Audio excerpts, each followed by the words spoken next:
Hi friends, ഇന്നത്തെ എപ്പിസോഡിൽ നമ്മൾ ഡിസ്കസ് ചെയ്യാൻ പോകുന്നത് കഴിഞ്ഞ 2 വീഡിയോ ചെയ്തപ്പോൾ നിരന്തരമായ ആളുകൾ ചോദിച്ചിരുന്നൊരു ക്വസ്റ്റ്യൻ ആയിരുന്നു, രാത്രി കിടക്കുന്ന സമയത്തുണ്ടാകുന്ന പല്ല് കടി എങ്ങനെ സ്റ്റോപ്പ് ചെയ്യാം? ടീറ്റ് ഗ്രിൻഡിങ് അല്ലെങ്കിൽ ബ്രക്സിസം എന്ന് വിളിക്കുന്ന ഈ ഒരു ഹാബിറ്റ്സ്, പല്ല് കടിക്കുന്ന ഇങ്ങനെ പല്ല് കടിച്ചുകൊണ്ടിരിക്കുന്ന ഈ അവസ്ഥ എങ്ങനെ സ്റ്റോപ്പ് ചെയ്യുക എന്നുള്ളത്. സോ വീഡിയോയുടെ അവസാനം വരെ കാണേണ്ടതുണ്ട്. സ്ലീപ്പിംഗ് ഹെൽത്തുമായി ബന്ധപ്പെട്ടുള്ള തുടർന്ന് എപ്പിസോഡുകളാണ് നമ്മൾ നടത്തിക്കൊണ്ടിരിക്കുന്നത്. നിങ്ങൾ സബ്സ്ക്രൈബ് ചെയ്യാൻ മറന്നിട്ടുണ്ടെങ്കിൽ സബ്സ്ക്രൈബ് ചെയ്യുക. ഓക്കെ, ആദ്യം നമ്മൾ മനസ്സിലാക്കേണ്ടത്, ഈ ഒരു പ്രോസസ്സ് കുഞ്ഞുങ്ങളിലാണ് സാധാരണ കണ്ടുവരാറ് എങ്കിലും അത് കുട്ടിത്തം ഫിനിഷ് ചെയ്യുന്ന അവസാന സ്റ്റേജ് ആകുമ്പോഴേക്കും അത് സ്റ്റോപ്പ് ചെയ്യാറാണ് പതിവ്. പക്ഷേ ഇന്നത് വ്യാപകമായി കണ്ടുകൊണ്ടിരിക്കുന്നത് മുതിർന്നവരിലാണ്.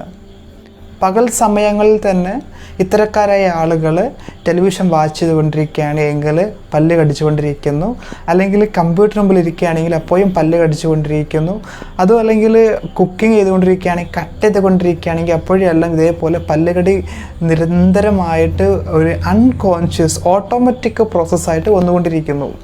ഇത്തരക്കാരായ ആളുകൾ രാത്രി കിടക്കുന്ന സമയത്തും അവർ പോലും അറിയാത്ത പല്ലുകടിയുടെ ഹാബിറ്റ്സ് നിരന്തരമായി ഉണ്ടായിക്കൊണ്ടിരിക്കുകയാണ് ചെയ്യാറ്. ഉറങ്ങുന്ന വ്യക്തിക്ക് ഇത് ബോധ്യമാവണമെന്നില്ല.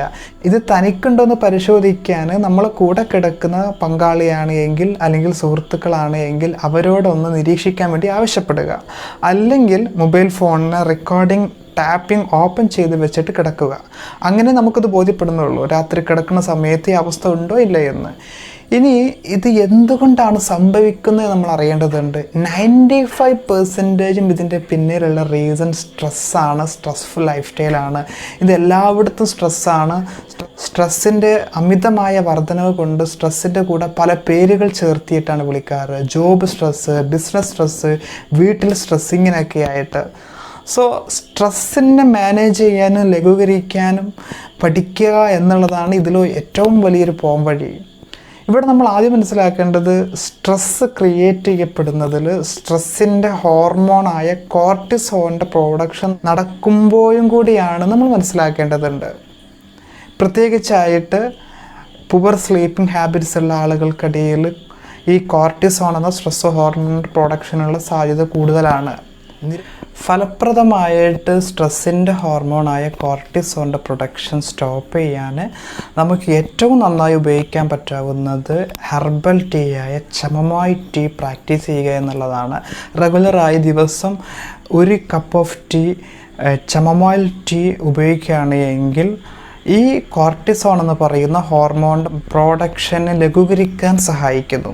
അതേപോലെ തന്നെയാണ് റെഗുലറായിട്ടുള്ള സ്ലീപ്പിംഗ് ഹാബിറ്റ്സും റെഗുലറായിട്ടുള്ള എക്സസൈസ് ഹാബിറ്റ്സും കൂടെ കൂട്ടുകയാണ് എങ്കിൽ സ്ട്രെസ്സിന് റെഡ്യൂസ് ചെയ്യാൻ കഴിയും. വിശദമായിട്ട് സ്ട്രെസ് മാനേജ്മെൻറ്റ് എന്നുള്ള പേരിൽ നമ്മൾ മെൻ്റൽ ഹെൽത്ത് ഡിപ്പാർട്ട്മെൻറ്റിലായിട്ട് ഒത്തിരി എപ്പിസോഡ്സുകൾ നമ്മൾ വരുന്നുണ്ട്. സോ അതുകൊണ്ട് തന്നെ സ്ട്രെസ്സിനെ മാനേജ് ചെയ്തുകൊണ്ട് ഈ പ്രോബ്ലത്തെ അകറ്റി നിർത്താൻ ശ്രമിക്കേണ്ടതുണ്ട്. കാരണം പല്ലുകടി എന്ന ഈ ഹാബിറ്റ്സ് അമിതമാവുകയാണ് എങ്കിൽ പല്ലിനേക്ക് വലിയ തോതിലുള്ള ഡാമേജസുകൾ ഉണ്ടാക്കാൻ അത് സഹായിക്കും. പ്രത്യേകിച്ച് പല്ലിൻ്റെ സെൻസിറ്റിവിറ്റി വർദ്ധിപ്പിക്കും, പല്ലിൻ്റെ മോണയിൽ പഴുപ്പ് സൃഷ്ടിക്കും. കൂടെ തന്നെയാണ് കവിളിൻ്റെ ഉൾഭാഗത്തിന് അമിതമായ പെയിൻ ക്രിയേറ്റ് ചെയ്യപ്പെട്ടേക്കാം. തലവേദന അടക്കം പല്ലുമായി ബന്ധപ്പെട്ട ഒത്തിരി ഡിസീസസിനേക്കുള്ള കാരണമായേക്കാം. അതുകൊണ്ട് തന്നെ സ്ട്രെസ്സിനെ മാറ്റി നിർത്തിയിട്ട് പല്ലുകടി എന്ന ഹാബിറ്റ്സിനെ മാനേജ് ചെയ്യാൻ പഠിക്കുക.